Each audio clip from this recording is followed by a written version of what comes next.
வள்ளல் மீடியா நேயர்களுக்கு வணக்கம். கள்ளச்சாராயம் குடித்து உயிர் பலியாகிறது அங்கொன்றும் இங்கொன்றுமா செய்திகள் கடந்த காலங்களில் நம்ம பார்த்துருப்போம். ஆனால் போன வருஷம் இது ஒரு பெரிய பிரச்சனையாக ஆச்சு. இனிமேல் அந்த பிரச்சனை வரதுக்கான வாய்ப்பு இல்லை. ஏன்னா அரசாங்கமே மதுவை விற்கிறதுனால அதற்கு போட்டியாக யாரும் வந்தால் அதை தடுப்பாங்க அப்படின்னு நினச்சி நம்பிக்கிட்டு இருந்தோம்.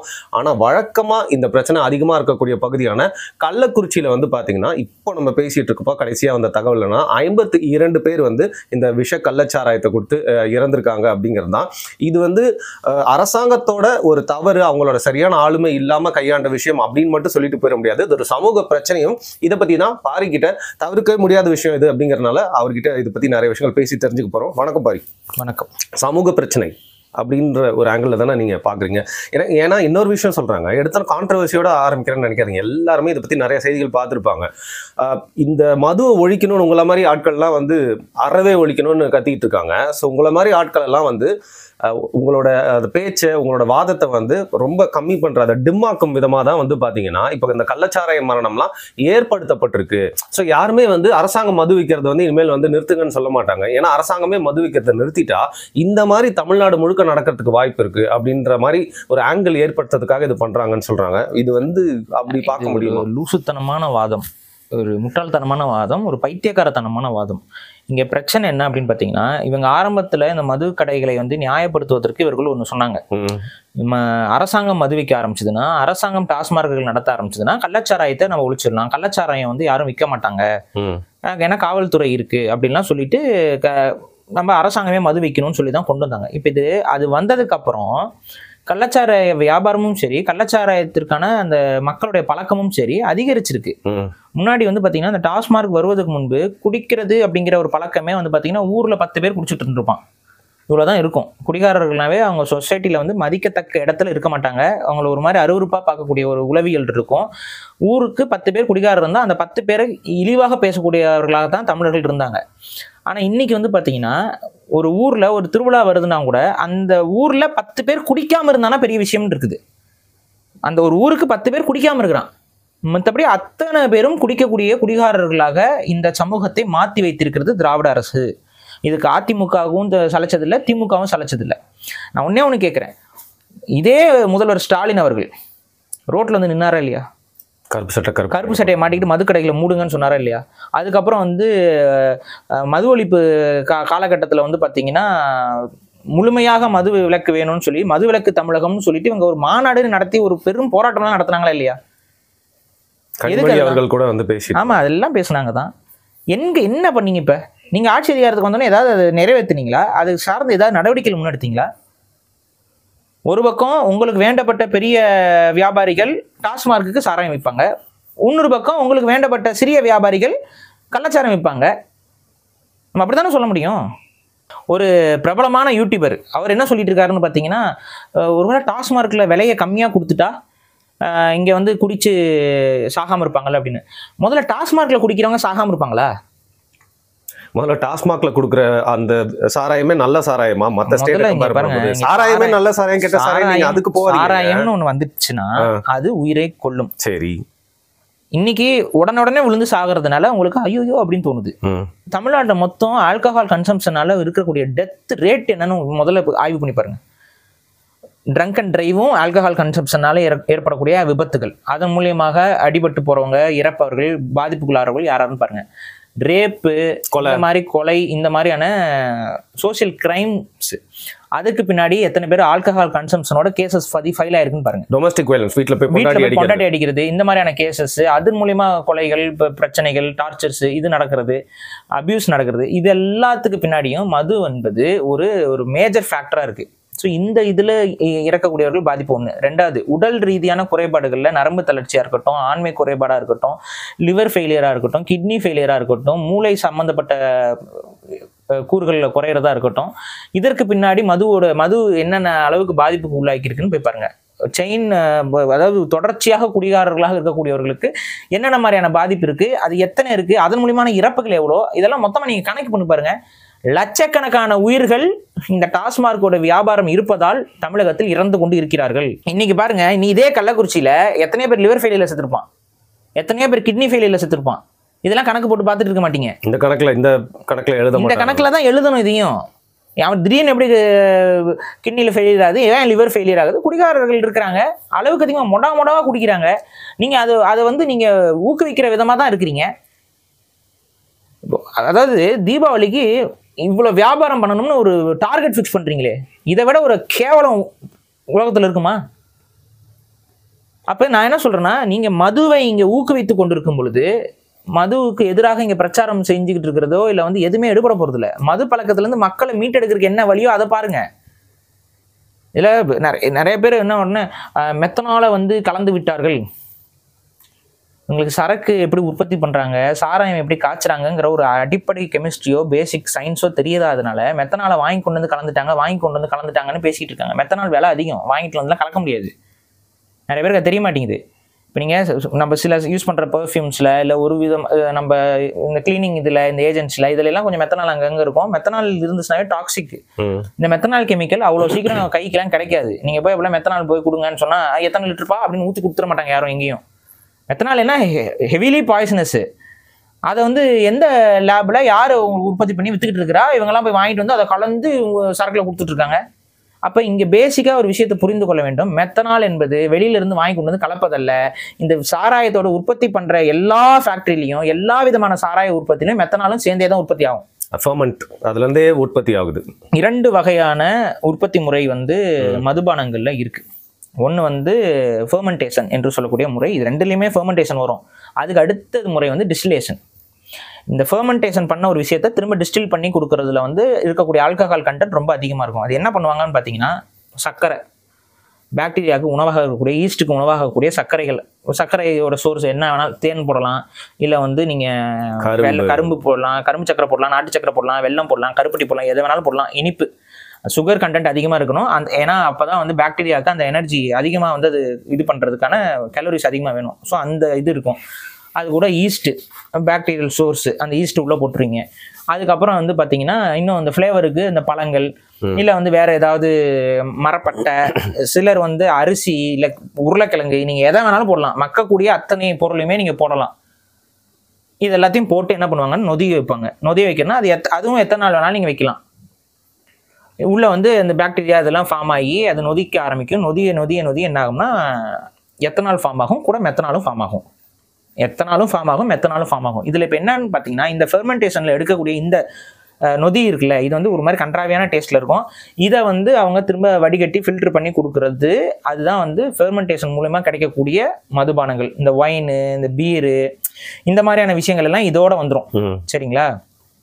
இதுக்கு அடுத்த ஒரு மெத்தட் இருக்குது. இந்த என்ன பண்ணுவாங்கன்னா, இந்த மாதிரி ஃபெர்மெண்டேஷனில் வந்து ஒரு கலவை வருது இல்லை, இந்த கலவையை அப்படியே சூடு பண்ணுவாங்க. சூடு பண்ணும்போது என்ன ஆகும்னா, ஆல்கஹால் வந்து சீக்கிரம் எவாப்ரேட் ஆகும். தண்ணியை விட வேகமாக ஆல்கஹால் வந்து எவாப்ரேட் ஆகும். அப்போ இதை கொதிக்க வைக்கும்போது என்ன ஆகும்னா, ஆல்கஹால் வந்து எவாப்ரேட் ஆகும். எவாப்ரேட் ஆகி முதல்ல வர ஆல்கஹாலை இது பண்ணுவாங்க, கண்டென்ஸ் பண்ணுவாங்க. அதை குளிர்ச்சி விட்டுவாங்க. குளிர்ச்சி விட்டும் போது ஆட்டோமேட்டிக்காக என்ன ஆகும்னு பார்த்தீங்கன்னா, அது வந்து ஆல்கஹாலாக தனியாக ஃபில்டர் ஆகி கிடைக்கும் நமக்கு. இதை தான் வந்து நீங்கள் இந்த கள்ளச்சாராயம் காய்ச்சறவங்க நீங்கள் பார்த்துருப்பீங்க. ஒரு பானை எரிஞ்சிட்டு இருக்கும். அந்த பானைக்கு மேலே ஒரு பானை வச்சுருப்பாங்க. அந்த பானையிலேருந்து ஒரு ஓலை மாதிரி போட்டு இது பண்ணியிருப்பாங்க. அந்த மேல் பானைக்கு மேலே ஒரு பானையில் வந்து தண்ணி ஊற்றி வச்சுருப்பாங்க. அப்போ என்ன ஆகும்னா, கீழே இருந்து ஆவியாக வரக்கூடிய அந்த சாராயம், சரக்கு தான், அந்த எத்தனாலும் கலந்து தான் மேலே வரும். அப்படி மேலே வர்றது என்ன ஆகும்னு பார்த்தீங்கன்னா, அந்த மேலே இருக்க குளிர்ச்சியான பானையில் பட்டு ஜில்லுனாயி சைடில் இருக்கக்கூடிய இந்த இலை வழியா, இல்லை அந்த ஏதாவது இந்த மூங்கில் குச்சி மாதிரி ஏதாவது சொல்லியிருப்பாங்க, அது வழியாக வெளியில் அப்படி சொட்ட ஆரம்பிச்சிடும். அப்படி சொட்டணுன்னே அதுதான் வந்து சாராயம். இதுதான் பட்டச்சாராயம்பாங்க. ஏன் பட்டச்சாராயம்னு பார்த்தீங்கன்னா, மரப்பட்டைகளை போட்டு செய்யப்படுவதால் பட்டச்சாராயம். இப்போ இதில் இங்கே என்ன பிரச்சனை ஆகுதுன்னு பார்த்தீங்கன்னா, இந்த மெத்தனால் எத்தனால் வருது பார்த்தீங்களா, இதில் மெத்தனால் கண்டென்ட் வந்து கான்சன்ட்ரேட்டடாக இந்த டிஸ்டிலேஷன் ப்ராசஸில் வந்துடும். ஃபெர்மெண்டேஷன் ப்ராசஸில் மெத்தனாலும் இருக்கும், எத்தனாலும் இருக்கும். ஆனால் மெத்தனாலோடைய பெர்சன்டேஜே வந்து ரொம்ப கம்மியாக தான் மெத்தனால் இருக்கும். அதில் மொத்த இதில் எத்தனால் தான் அதிகமாக இருக்கும், மெத்தனால் ரொம்ப கம்மியாக இருக்கும், பாதிப்புக்கு இல்லை. ஆனால் இதை நீங்கள் காய்ச்சும் போது என்ன ஆகும்னு பார்த்தீங்கன்னா, மெத்தனால் வந்து ஃபஸ்ட்டு வந்துடும். புரியுதுங்களா? மெத்தனால் தான் ஃபஸ்ட்டு வரும். ஏன்னா மெத்தனாலுக்கு எத்தனாலை விட பாயிலிங் பாயிண்ட் வந்து கம்மி. அதனால சல்லுன்னு எவாபரேட் ஆயிடும். அப்போ ஃபஸ்ட்டு வரது மெத்தனால் தான் அதிகமாக வரும். அந்த கான்சன்ட்ரேஷன் வந்து மெத்தனால் அதிகமாக இருக்கும். அவங்க என்ன பண்ணுவாங்கன்னு பார்த்தீங்கன்னா, இந்த மெத்தனாலை தனியாக ஃபஸ்ட்டு எடுத்துருவாங்க. எடுத்துட்டு அதுக்கப்புறம் ஒரு குறிப்பிட்ட நேரத்துக்கு அப்புறம் தான் பியூராக எத்தனால் வரும். அந்த எத்தனாலை கலெக்ட் பண்ணுவாங்க. இதுக்கப்புறம் கெமிக்கல் ப்ராசஸில் டெஸ்ட் பண்ணி தான் இதில் எத்தனால் எவ்வளோ இருக்குது மெத்தனால் எவ்வளோ இருக்குங்கிறதெல்லாம் பிரித்து பார்த்து தான் நீங்கள் நார்மலாக எந்த சாராயம் வாங்கினீங்கனாலும் அதை கணக்கு பண்ணி தான் வரும். மெத்தனால் இல்லாத சரக்கா மெத்தனாலை வந்து ஃபில்டர் பண்ணி தான் அவங்க வந்து நமக்கு இந்த சாராயத்துக்கு கடைகள்லாம் சாராயமெல்லாம் வருது. இப்போ நம்ம நாட்டு சாராயமோ இது சொல்லக்கூடிய இந்த கள்ளச்சாராயம்னு சொல்லக்கூடிய இந்த விஷயத்தில் என்னென்னா, இந்த முதல்ல விடணும்னு சொல்கிறோம்ல, இந்த மெத்தனாலை கழிச்சு விடணும்ல, அதை கழிக்கிறது இல்லை யாரும். எதுக்கு கழிச்சுக்கிட்டுன்னு அவங்க நினைக்கிறாங்க, அப்படியே இது பண்றாங்க. சில நேரங்கள்ல சில ஆட் சிச்சுவேஷன்ல என்ன ஆகும்னு பாத்தீங்கன்னா, போடக்கூடிய பொருட்கள் இருக்கு பாத்தீங்களா, என்ன மாதிரியான பொருட்களை போடுறீங்களோ அந்த மாதிரி தானே தன்மையில தானே ஆல்கஹால் ப்ரொடியூஸ் ஆகும். அதிகமான இருக்கக்கூடிய தன்மை இருக்கக்கூடிய பொருட்களை நீங்க இறுகி இருக்கக்கூடிய தன்மை கொண்ட பொருட்களை நீங்க ஆல்கஹாலுக்கு உற்பத்திக்கு பயன்படுத்தினீங்க அப்படின்னா அங்க மெத்தனாலோட பெர்சன்டேஜ் அதிகமா இருக்கும். இப்ப மரப்பட்டைகள் இருக்கா, அந்த மரப்பட்டைகளை போட்டு காய்ச்சக்கூடிய சாராயங்கள்ல மெத்தனால் வந்து அதிகமாக வரும். பழங்களை போட்டு செய்யக்கூடியதுல மெத்தனால் அவ்வளவா வராது. இதுக்கு எல்லாத்துக்கு பின்னாடி சயின்ஸ் இருக்கு. அப்ப இந்த மரப்பட்டைகளை வந்து அளவுக்கு அதிகமாக போட்டு செய்யற இந்த சாராயத்துல மரப்பட்டை மட்டும் இவங்க போட மாட்டாங்க, அது கூட வந்து இன்னும் சில கெமிக்கல்ஸ் போடுவாங்க, இன்னும் சில கண்ட கருமத்தையும் கொண்டு வந்து போடுவாங்க. புரியுதுங்களா? அங்கே உள்ள இந்த நொதியில் என்னென்ன போடுறாங்க நீங்கள் எடுத்து பார்த்தீங்கன்னா, அந்த உரலில் போட்டு வைப்பாங்க உள்ள, அதில் என்ன வேணாலும் போடுவாங்க உள்ள. அது ஒரு சில மரப்பட்டைகள் இருக்கும், ஒரு சில பேர் இந்த பேட்டரி கட்டையெல்லாம் உள்ள போடுவாங்க. இப்போ இந்த மாதிரிலாம் உள்ள போட்டு நொதியும் போது என்ன ஆகும்னு பார்த்தீங்கன்னா, அதில் வந்து பார்த்தீங்கன்னா மெத்தனால் கண்டென்ட் வந்து அளவுக்கு அதிகமாக இருக்கும். அப்படி அளவுக்கு அதிகமாக இருக்கக்கூடிய இந்த மெத்தனால் கண்டென்ட்டு ஃபஸ்ட்டு ஹீட் பண்ணி அதுதான் முதல்ல வேகமாக வரும். அப்போ அந்த முதல்ல வர்றதையும் இவங்க அப்படியே அதை கழிச்சு விடாமல் அப்படியே உள்ளே வைக்கிறதுனால மெத்தனால் பெர்சன்டேஜ் வந்து அதிகமாக இருக்கும். மெத்தனால் ஒன்ஸ் உள்ளே போயிடுச்சு, நம்ம உடம்புக்குள்ளே போயிடுச்சுன்னா அது ஏதோ ஃபார்மிக் ஆசிட் என்னமோ ஒரு ஃபார்ம் ஆகுமா. அது ஆகும்போது அது வந்து நரம்பு மண்டலத்தை பாதிக்கும், கண் பார்வையை ஃபர்ஸ்ட் அடி வாங்கிடும், அதுக்கப்புறம் நரம்பு மண்டலங்களில் ஒவ்வொன்றா அடிக்கும், காது. அதான் மொதல் சிம்டம்ஸ் வந்து கண்ணு மங்கும், அடுத்த சிம்டம்ஸ் கண்ணு போயிடும், கண்ணு சுத்தமாக பிளாக் அவுட் ஆயிரும். அதுக்கு அடுத்து கை காலை தூக்க முடியாது, நரம்பு மண்டலம் அவுட்டு. நரம்பு மண்டலம் அவுட்டுனாவே அப்புறம் உடம்பு என்ன ஆகும்? ஒன்றும் பண்ண முடியாது, சாவு தான். 52 பேர் இதான் நடந்திருக்கு. ஸோ இது வந்து மெத்தனால் அவங்க வாங்கிட்டு வந்து கலந்தாங்கலாம் பேசுறது முட்டாள்தனம், அது பண்ணாதீங்க தயவு செஞ்சு. சாராயம் காய்ச்சினாவே மெத்தனாலும் வரும், எத்தனாலும் வரும். சாராயம்னாவே விஷம், அதை தான் திரும்ப திரும்ப சொல்கிறோம். இந்த புரிதலே யாருக்கும் கிடையாதுங்க.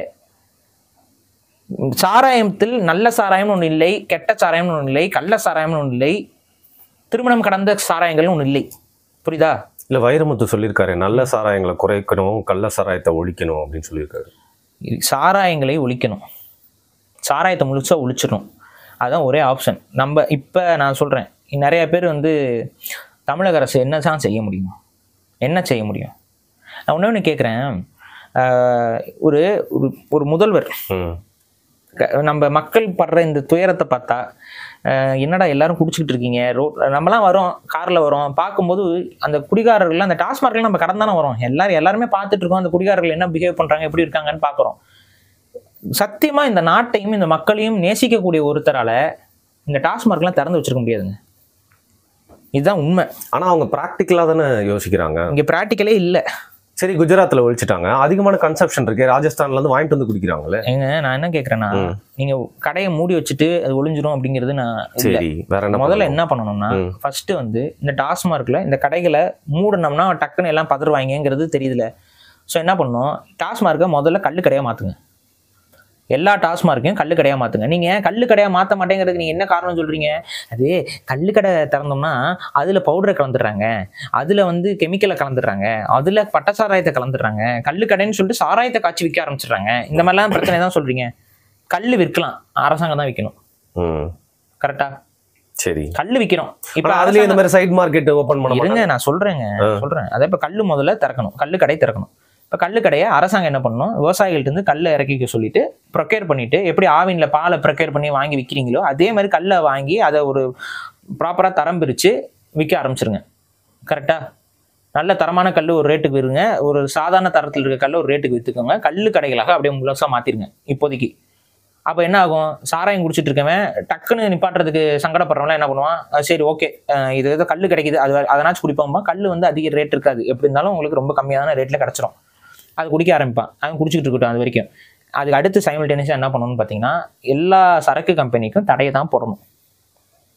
தடையை போட்டுடணும். அப்போ கிடைக்கிற ஒரே சரக்குங்கிறது என்ன கிடைக்கும், அவனுக்கு கல் மட்டும் தான் கிடைக்கும். ஒரு பாதி பாப்புலேஷன் கல் குடிக்க ஆரம்பிச்சிருமா. கல்லுக்கிட்ட இருக்க ஒரு ப்ளஸ் பாயிண்ட் என்ன அப்படின்னா, அது வந்து அடிக்ஷனை வந்து பெருசாக கிளப்பாது.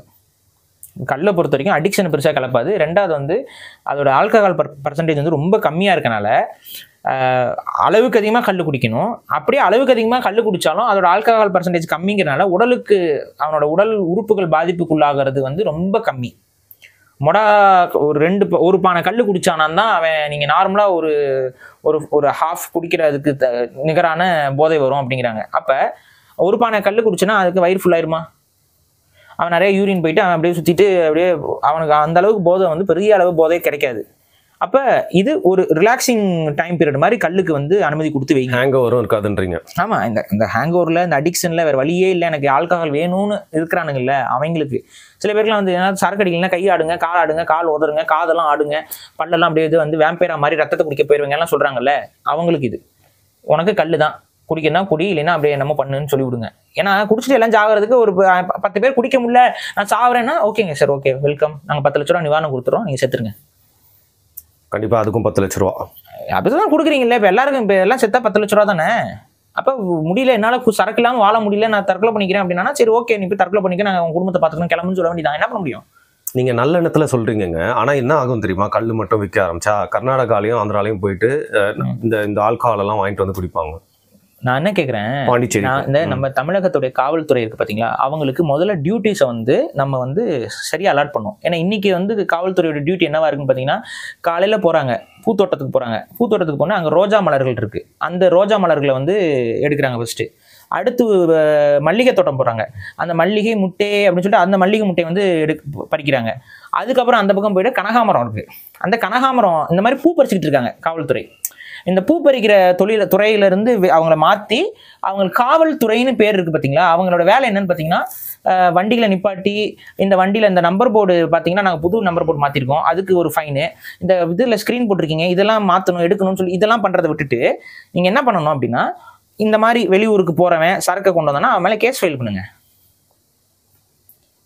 3 வருஷம் 4 வருஷம் தண்டனைன்னு போட்டு உள்ள தள்ளுங்க, அலைய விடுங்க அவனை. இப்போ ஆனா பலிகடா இருக்கிறதே அதிகாரிகள் தாங்க. ஒருத்தர் பண்ணிருக்காரு இதை ஏற்கனவே. நான் தான் திரும்ப சொல்றேன், ஒரு நல்ல முதல்வர் நான் பேசிட்டேன் நான் ஆரம்பத்திலேயே. சரி, ஒரு நல்ல முதல்வர் வந்தா என்ன பண்ணுவாங்கன்னு தான் சொல்லிட்டு இருக்கேன் நான். நீங்க ஏன் இங்க சம்பந்தமே இல்லாதெல்லாம் கம்பேர் பண்ணிட்டு இருக்கீங்க?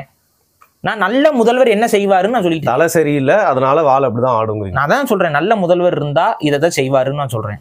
நீங்க நல்ல முதல்வரா இல்லையாங்கிறது உங்களோட செயல்பாடை வச்சு மக்கள் புரிஞ்சுக்கிட்டு இருக்காங்க.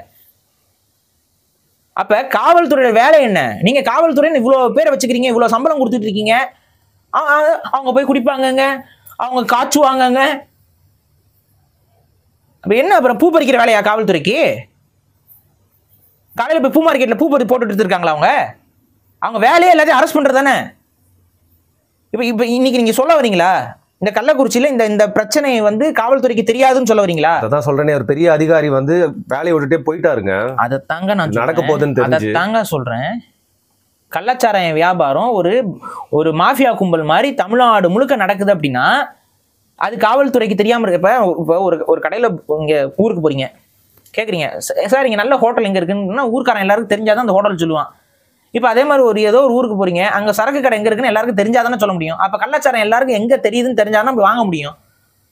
அப்ப ஊர்ல இருக்க எல்லாருக்கும் தெரியும், காவல்துறைக்கு தெரியாது அப்படின்னா நல்லா காவல் காக்குறாங்க இந்த காவல்துறை. எங்க இருக்கிற சில எம்எல்ஏக்கள், கட்சியில பெரிய பதவியில இருக்கவங்க, சில அதிகாரிகளுக்கு எல்லாருக்குமே தொடர்பு, எல்லாருக்குமே மணி காசு போய் சேருது. ஆமாங்க, அப்ப எவ்வளவு காசு இன்வால்வ் இருக்கு தெரியுமா அதுல. திரும்ப நான் முதல் இடத்துக்கே வரேன். நல்ல முதல்வர், ஒரு நல்ல தலைவனுடைய விஷன் எப்படி இருக்கும்னா இதெல்லாத்தையும் அழகா நிப்பாட்டிடலாம். வித்தின் மந்த்ஸ் தமிழகத்தை வந்து பழைய நிலைமைக்கு கொண்டு போக முடியும். மது இல்லாத தமிழகத்தை வித்தின் மந்த்ஸ் சில மாதங்களில் கொண்டு வர முடியும். வருஷ கணக்கெல்லாம் கூட தேவையில்லை, மாத கணக்கில் கொண்டு வந்துடலாம். கள்ளுக்கடையை திறக்கிறீங்க, டாஸ்மார்க் எல்லாத்தையும் கள்ளுக்கடையாக மாத்துறீங்க, படிப்படியா டக்குன்னு படிப்படியா உடனே ஒரே நாள் டக்குன்னு எல்லாம் மாற்ற முடியாது, உங்களுக்கே தெரியும். அது ப்ராக்டிகாலிட்டி பாசிபிள் இல்லை. ஒரு சில மாதம், ஒரு 5 மாசத்துக்குள்ள எல்லா கடையும் நம்ம கள்ளுக்கடையாக மாத்துறோம். அதுக்கு தகுந்த மாதிரி விவசாயிகள் வந்து கல் உற்பத்தியில இறங்கலாம். விவசாயிட்ட சொல்லுங்க, விவசாயிட்ட சொன்னீங்கன்னா அடுத்த நிமிஷம் அவங்க இறங்க ஆரம்பிச்சிருவாங்க. அவங்களுக்கும் நல்ல லாபம் தான். கல்லுக்கு ரேட்டை போட்டு விவசாயிகிட்ட இருந்து ப்ரொக்யூர் பண்றீங்க, நீங்க இப்போ தரம் பிரிக்கிறீங்க, விற்கிறீங்க, எக்ஸ்பைரி டேட் ஒட்டுறீங்க, கொடுக்குறீங்க. பால் வியாபாரம் பண்றீங்களா? பாலும் சீக்கிரம் கெட்டு போற ஒரு பொருள் தான். கல்லும் சீக்கிரம் கெட்டு போற ஒரு பொருள் தான். பால் கொஞ்சம் கரெக்டா போய் சேர்க்க தெரியுதுல, அதே மாதிரி கல்லை வித்துட்டு போங்க. இவ்வளவு டிமாண்ட் ஆனா பூர்த்தி பண்ண முடியும் நீங்க பண்ண முடியுங்க, பண்ண முடியும். ஆனா ஏன் நிப்பாட்டி வச்சுட்டு இருக்கீங்க கல்ல? தென்னங்கன்னு பனங்கல் ரெண்டும் சேர்ந்தும் டிமாண்டை பூர்த்தி பண்ண முடியும். இன்ஃபேக்ட் டிமாண்ட் நீங்க வந்து தேங்காய் இதெல்லாம் ஏன் விலை இல்லை ஏறாம இருக்குது? நாங்க தென்னந்தோப்பு தான் வச்சிருக்கோம், எங்களுக்கு தெரியும். 10 வருஷத்துக்கு முன்னாடி தேங்காய் ரேட் என்னவோ அதே ரேட்டு தான் வியாபாரி, அதாவது வியாபாரி வந்து விவசாயிகிட்ட இருந்து வாங்கிட்டு போறாரு. நீங்க இங்க எவ்வளவுக்கு ஒரு தேங்காய் வாங்குறீங்க சென்னையில? எல்லாரும் 40 ரூபா 45 இந்த மாதிரி தானே வாங்கிட்டு இருக்கீங்க தேங்காய். ஒரு விவசாயி வந்து எவ்வளவு திரும்ப கொடுத்துருக்காரு? இன்னும் 7 ரூபா 8 ரூபாய்க்கு தான் கொடுத்துட்டு இருக்காங்க அடிமட்டத்துக்கு. 7 ரூபா 8 ரூபா நான் சொல்றது ஒரு தரமான ரேட்டு. சில இடம் அந்த கொஞ்சம் விலையெல்லாம் கொஞ்சம் அடி வாங்கும் போது 5 ரூபா வருது கொடுத்துட்டு இருக்காங்க. ஆவரேஜே 7 ரூபா 8 ரூபா. என்ன கேப்ல ஓடிட்டு இருக்குன்னு பாருங்க. இப்போ கல் உற்பத்தி வரும்னா இப்போ தென்னந்தோப்புல வந்து 2 இதாக மாற்றிடுவாங்க.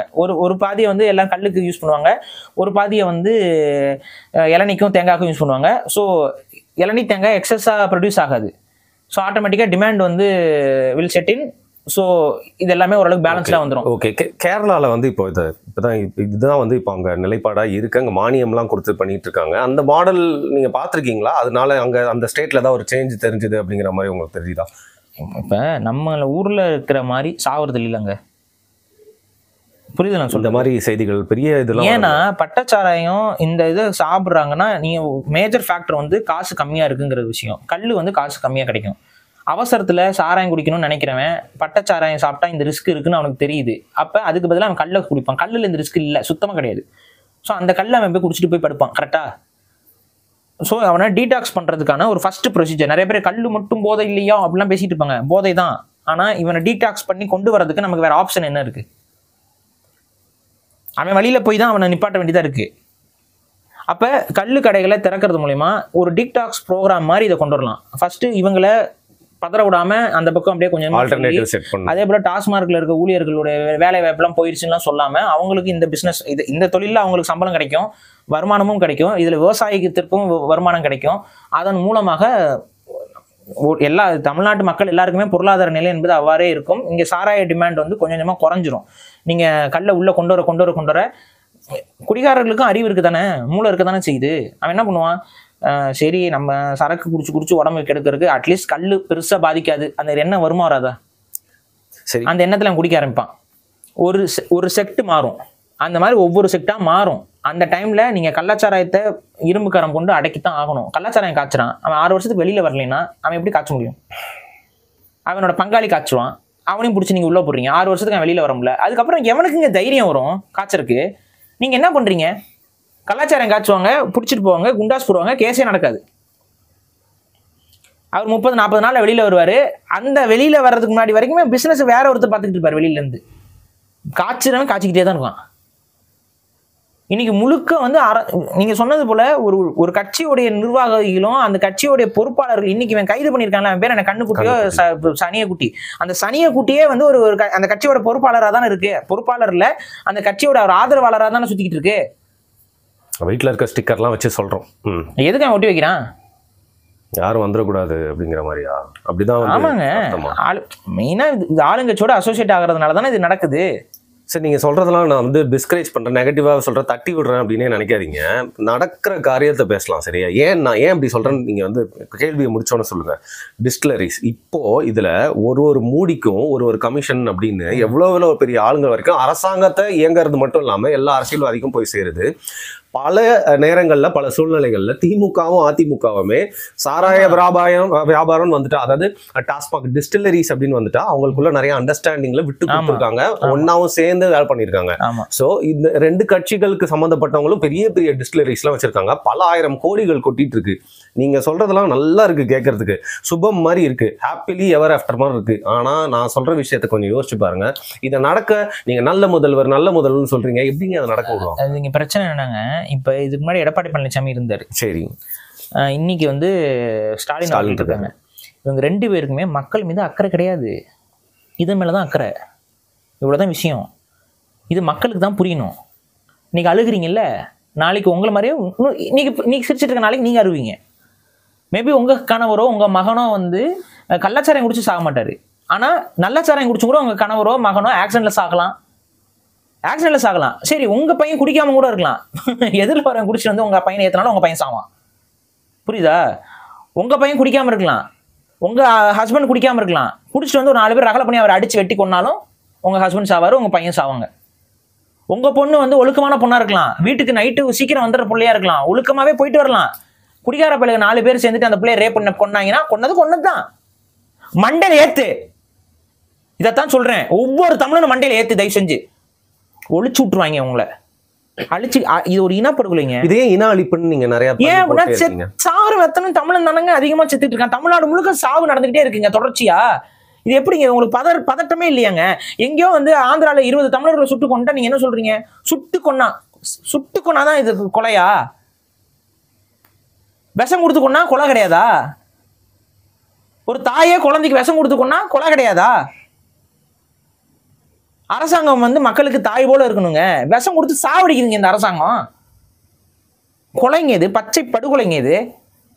ஸோ ஒரு ஹராம் அப்படின்னு சொல்லுவாங்களே, அந்த சவுதி அரேபியா மாதிரி ரொம்ப ஒரு ஸ்ட்ரிக்டான, அங்கேயும் வேற மாதிரி சில லாஸ்லாம் வந்துருச்சு, வெளிநாட்டுல இருந்து வந்து போறவங்க குடிக்கலாம்னு சொல்லிட்டு, அந்த மாதிரி ஒரு ஸ்டேட்டா மாறணுங்கிறீங்களா நீங்க? இது மது நீங்க அரசாங்கம் முதல்ல மது விற்கக்கூடாது. சரி. 2வது வந்து பாத்தீங்கன்னா கள்ளுக்கடைகளை திறந்த உடனேயே இந்த ரசாயன சாராயங்கள் மனிதர்களுக்கு பெரிய கேடு விளைவிக்கக்கூடியதுதான். புகையிலைகள் கேடு விளைவிக்கக்கூடியதுதான். அடிக்ஷன் கொடுக்கக்கூடிய எந்த ஒரு பொருளையுமே அரசாங்கம் வந்து சும்மா நான் சொல்லுவேன், ஆனா அதை வந்து வித்துக்கலாம், தப்பு கிடையாது அப்படின்னா நாளைக்கு இதை கஞ்சாவை நீங்க லீகலைஸ் பண்ணுவீங்களா மாட்டீங்களா? சரி, நான் ஒன்று கேட்குறேன். இப்போ நீங்கள் ஆல்டர்னேட்டிவா கல்ல சொல்றீங்க, அந்த கெமிக்கல்ஸ்லாம் எல்லாம் பண்ணிட்டு இருக்காங்க, அந்த கொக்கைன் அப்படிங்கிறாங்க, எல்லாம் பண்றாங்க. இப்போ நாளைக்கு அதுக்கும் வந்து இயற்கையிலே விளையாடுது, கஞ்சாவை வந்து லீகலைஸ் பண்ணுங்க, எப்படி வந்து அமெரிக்கால பல ஸ்டேட்ஸ்ல பண்ணிட்டு இருக்கு, நடக்கிறது தான் சொல்றேன். அந்த மாதிரி இப்போ அப்படி ஒரு வாதம் வந்து நிக்கும்ல ஃபியூச்சர்ல, இந்த போதைன்ற விஷயம்னாலே சொல்றேன். நான் சிம்பிளா நான் கேட்கிறேன், எதுக்கு இந்த நாடுகளுக்கெல்லாம் துப்பாக்கி, எதுக்கு இந்த நாடுகளுக்கெல்லாம் காவல்துறை, எதுக்கு இந்த நாடுகளுக்கெல்லாம் ராணுவம், எதுக்கு இந்த நாடுகளுக்கெல்லாம் தற்காப்பு பயிற்சி, எதுக்கு? நீங்க ஏன் அப்படி சொல்றீங்க? இந்த ஸ்டேட்மெண்ட் எனக்கு புரியவே இல்லை. ஏன் எதுக்குன்னா, அப்புறம் ஒருத்தன் வந்து சமூகத்தை கெடுக்கிறதுக்கு ஹெராயின் கடத்துவான், ஹெராயின் விற்பான், அவன் ஒரு விதமான டெரரிஸ்ட் தானே. சரி, ஒத்துக்கிறேங்க. ஆனா ஏன் அவனை கைது பண்றதுக்கு உங்களுக்கு என்ன கேடு? இல்ல, எல்லா கல்ச்சர்லயும் ஆதியில இருந்தே ஒவ்வொரு வகையான போதையை வந்து அவங்களே கண்டுபிடிச்சு அவங்க கல்ச்சர்ல யூஸ் பண்ணிட்டு இருக்காங்க. எப்படிலாம் ரெட் இண்டியன்ஸ் ஒரு மாதிரியான ஒரு போதை, இந்தியாலையும் பாத்தீங்கன்னா ஏன்ஷியன்ட் டைம்ஸ்ல இருந்து இப்போ இந்த கஞ்சாவை ஏதோ சோமபானமோ ஏதோ சொல்றாங்க, எல்லா விதமான போதை எல்லாம் கண்டுபிடிச்சிருக்காங்க. ஸோ ரிக்ரியேஷனுக்கு அவனுக்கு அது தேவைப்படுதுங்கிறது தான் பாக்குறான், அப்படிதான் பாக்குறான். அதை நீங்க சொன்ன எல்லா கல்ச்சர்லயுமே இந்த போதை என்பது இயற்கையிலிருந்து அவங்க ஏதோ ஒரு விதத்துல எடுத்துக்கொள்கிறார்கள் இல்ல. இப்ப இதைத்தான் நானும் கள்ளுக்கடை இருப்பதுல தவறு கிடையாதுன்னு நான் சொல்றேன். இயற்கையில இருந்து கிடைக்கக்கூடிய ஒரு டைரக்டான ஒரு விஷயத்துல பெரிய அளவு பிரச்சனை கிடையாது. நானே சொல்ல ஃபெர்மெண்டேஷன் ப்ராசஸ்லயே வந்து பெரிய அளவுக்கு ப்ராப்ளம் கிடையாது. டிஸ்டிலேஷன் வரும்போது தான் பிரச்சனை ஆரம்பிக்குது. இந்த ஃபெர்மெண்டேஷன்ங்கிறது வந்து இயற்கை தான். நீங்க வந்து பழைய சோறு சாப்பிட்றீங்க, ஃபெர்மெண்டேஷன், அதுல சாப்பிட்டோன்னு தூக்கம் வருது இல்ல, அது என்ன, அதுக்குள்ள ஆல்கஹால் கண்டென்ட் தான். அது வந்து பெரிய அளவு பாதிச்சிடாது. ஏன்னா இந்த பெர்சன்டேஜ் ஆஃப் ஆல்கஹால் வந்து அவங்க ரொம்ப கம்மியாக இருக்கும். அது நீங்க இன்னைக்கு வந்து அதை பயங்கர கான்சென்ட்ரேட்டடா மாத்தி அதை பத்திக்கிற அளவுக்கு இருக்க ஸ்பிரிட் இதை குடிக்கும் போதுதான் பெரிய அளவு பிரச்சனைகள் வருது. உடல் உபாதையை கொடுக்கக்கூடியது, மூளையை வந்து தடுமாற செய்யக்கூடிய அத்தனை விஷயங்களுமே ஆபத்தாகத்தான் போய் முடியும். அதை நம்ம இன்னைக்கு இருக்க க்ரௌடட் பாப்புலேஷன்ல அந்த மாதிரியான விஷயத்தை நம்ம செய்யும் பொழுது அது நமக்கு பெரிய நெகட்டிவான ஒரு விஷயத்த கொண்டு வந்து சேர்க்குது. இதை நம்ம கொஞ்சம் கொஞ்சமாக படிப்படியாக ஒழிச்சு தான் தீரணும். அப்போ இதுக்கு வேறு ஆப்ஷன் கிடையாது. நீங்கள் ஒரு அரசாங்கம் இன்னைக்கு விற்பனை செய்கிறதுனால தாங்க இது இவ்வளோ பெருசுக்கு பரவி இருக்குது தமிழ்நாடு முழுக்க. ஒன்ஸ் இது அரசாங்கம் இதை செய்யாமல் நிப்பாட்டிட்டு, அரசாங்கம் வந்து நல்லதை மட்டும்தான் செய்யணும். கெட்ட விஷயங்களுக்கு வந்து நீங்கள் லைசன்ஸ் இதெல்லாம் விலையெல்லாம் நீங்கள் ப்ரைவேட் கிட்ட போகும்போது ஆட்டோமேட்டிக்காக விலையெல்லாம் வந்து பயங்கரமாக ரேட் ஏறிடும், அது வேற மாதிரி போயிடும். அது வந்து யாராலும் பெரிய அளவு ஆட்கள் ஒரு சில பேர் வாங்கிட்டு இருப்பாங்க, கொஞ்சம் கொஞ்சமாக படிப்படியாக அது காணாமல் போயிடும். அந்த பழக்கத்துலேருந்து மறக்கடிக்கணும் மக்களை. இன்னைக்கு வந்து எல்லாரும் இன்னைக்கு எத்தனை பெண்கள் செத்துருக்காங்க? 3 பேர் நினைக்கிறேன். இன்னைக்கு காலையிலயும் ஒரு பெண் செத்து போயிட்டாங்க. 3 4 இந்த இப்ப இறந்ததுலயே. இப்ப தமிழ்நாட்டுல இப்ப பெண்களும் இப்ப குடிக்க ஆரம்பிச்சிட்டாங்களா? ஒரு காலத்துல பெண்கள் குடிக்க மாட்டாங்க, ஆண்கள் மட்டும்தான் கல்ச்சரியா போயிட்டு இருந்தானுங்க. இன்னைக்கு குடும்பத்தோட ஒரு குடும்பத்துல அப்பா அம்மா 2 பேருமே குடிச்சு செத்துட்டாங்க. நம்ம எங்க போயிட்டு இருக்கு பாருங்க நாடு. அதுவும் இப்போ இந்த வட தமிழகத்தில் தான் இது அதிகமாக எப்பவுமே நடக்கிறது நம்மளால பார்க்க முடியுது. ஒரு பேட்டர்ன் இருக்கு. இது தமிழ்நாடு முழுக்க நடக்குதுங்க. நம்ம வட தமிழ்நாடு இல்லைங்க, இந்த மாதிரி இறப்பு சொல்றாங்க. இல்ல, நான் தான் சொல்றேன், கள்ளச்சாராயம் அதிகமா இருக்கு எல்லா இடங்களிலுமே இது நடக்குது. தென் மாவட்டங்களிலுமே இது இருக்குது. தென் மாவட்டங்களையும் கள்ளச்சாராயம் காய்ச்சற பழக்கங்கள் இன்னும் அப்படியே தான் போய் இறப்பு நடக்குங்க. இது இருக்குது, எல்லா தமிழ்நாடு முழுக்க இது போயிட்டு இருக்கு. நாளைக்கு அங்கேயும் நடக்கும். மேபி அங்கே காய்ச்சறவனுக்கு அந்த பக்குவம் தெரியுதோ என்னமோ பிரிச்சு விட்டுறானோ என்னமோ. நான் தான் சொல்ல மெத்தனாலையும் எத்தனாலையும் பிரிக்கணும் கரெக்டாக. பிரிக்க தெரியலன்னா விஷம் தான். இது பிரிக்காமல் கொடுத்துருக்குறான், குடிச்சிட்டு எல்லாம் செத்துட்டாங்க. இதுதான் நடந்திருக்கு. அவன் பிரிக்காமல் கொடுத்தனா எதுக்கு ஒரு பாட்டில் வேஸ்ட் பண்ணணும்னு நினச்சா மெத்தனால் கான்சன்ட்ரேஷன் அதிகமாக இருக்கிற இதையும் சேர்த்து கலந்துருக்கான் சொல்யூஷனில். அது உற்பத்தி ஆகி வர்றதை டிஸ்டில் பண்ணும்போது ஃபஸ்ட்டு இருக்கிற இதெல்லாம் அவன் கழிச்சு விட்டுட்டு தான் பண்ணணும். ஆனால் அது பண்ண போகிறது இல்லை அவன். ஏன் அவனை பொறுத்த வரைக்கும் வந்து ஈஸி மணிக்காக இந்த தொழிலை செய்கிறான். எக்கேடு கேட்டால் நீ எக்கேடு கேட்டால் என்ன அவனுக்கு என்ன? நீ நல்லா இருந்த என்ன கெட்டு கண்ணு குருடா போய் நீ பிச்சை எடுத்த என்ன அவனுக்கு என்ன? இங்கே கவர்மெண்ட் வந்து இதுக்கு பின்னாடி ஒரு மறைமுகமாக இந்த ஒரு அரசியல் கட்சிகள் கொடுக்குற சப்போர்ட்டில் தான் அவங்க தான் அதெல்லாம் பண்ண முடியுது. காவல்துறைக்கு தெரியாமல் இதை பண்ணவே முடியாது, கமிஷன் வாங்காமல் இதை பண்ணவே முடியாது. அப்போ இது எல்லாமே டைப் ஆகுது. நீங்கள் இந்த அதிகாரிகள் தவறு செஞ்சுட்டாங்க. இந்த அதிகாரிகளை யார் நிர்வகிக்கிறது? காவல்துறையோட அமைச்சர் யார்? ஸ்டாலின் அவர்கள் தானே. அப்போ நீங்கள் என்ன தெளிவாக இருந்தீங்க? இதுதானே கேள்வியாக இருக்குது. அதில் இன்னொன்று, இன்னைக்கு நிறைய பேர் வந்துட்டு நமக்கே அதில் உடன்பாடு இல்லாத ஒரு விஷயம் தான் இந்த 10 லட்சம். அதான் நான் அடுத்த கேள்வியே கேட்கலாம்னு வரேன். ஒருத்தங்க பண்ணிட்டாங்கன்னா இது சில விஷயங்களை பார்த்து பரிதாபம் வர மாட்டேங்குது. அப்போ நான் வந்து ஹியூமன் இல்லையான்னு நான் ஒரு மனுஷனே இல்லைன்னு எனக்கு ஒரு கேள்வி வந்து நேத்தி. குடிச்சாங்க இப்படி ஆச்சு அப்படின்னு இது நிறைய பேரோட கருத்தாகவும். ஏன் இந்த 10 லட்ச ரூபா கொடுக்குறாங்க நிறைய மக்கள் வந்து சில இந்த புனிதர்கள்லாம் என்ன சொல்றாங்கன்னா, இந்த மனித புனிதர்கள் இந்த திமுகவுடைய அந்த உடன்பிறப்புகள்லாம் என்ன சொல்றாங்கன்னு பார்த்தீங்கன்னா, நீங்க அப்படி பார்க்கக்கூடாது. அந்த குடும்பம் வந்து இழந்து வாடுது, அவங்களுக்கு வந்து நாங்கள் ஊக்கத்தொகை கொடுத்து அவங்கள வந்து அவங்கள பாதுகாக்கிறதுக்கு வேலைகள்லாம் கொடுத்து அவங்க அந்த குடும்பத்தோட இழப்பை வந்து சரி செய்கிறோம் அப்படிலாம் சொல்லி அதுக்காக தான் அந்த 10 லட்ச ரூபா கொடுக்குறோம் அப்படிங்கிறாங்க. ஆனால் உண்மையான நோக்கம் அது கிடையாது. அப்படி கொடுக்கறதா இருந்தால் எத்தனையோ விபத்துகளில் கார் விபத்து நடக்குது, ரோட்டில் படுத்துருக்கவங்களை ஏற்றிட்டு போகிறாங்க. இதுக்கெல்லாம் வந்து அரசாங்கம் வந்து என்னைக்காவது நிவாரணம் கொடுத்துட்ருக்கா? ஐயோ தப்பு ஆயிடுச்சுங்க, ஆக்சிடெண்ட்டில் உங்கள் பையன் இறந்துட்டான், ஆக்சிடெண்ட்டில் உங்கள் கணவர் இறந்துட்டாரு.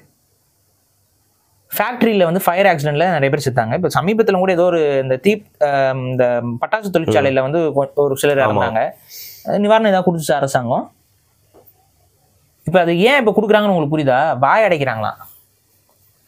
அதுவும் அந்த ஊர் மக்கள்லாம் திரண்டு போராடிட்டாங்கன்னா என்ன பண்றது?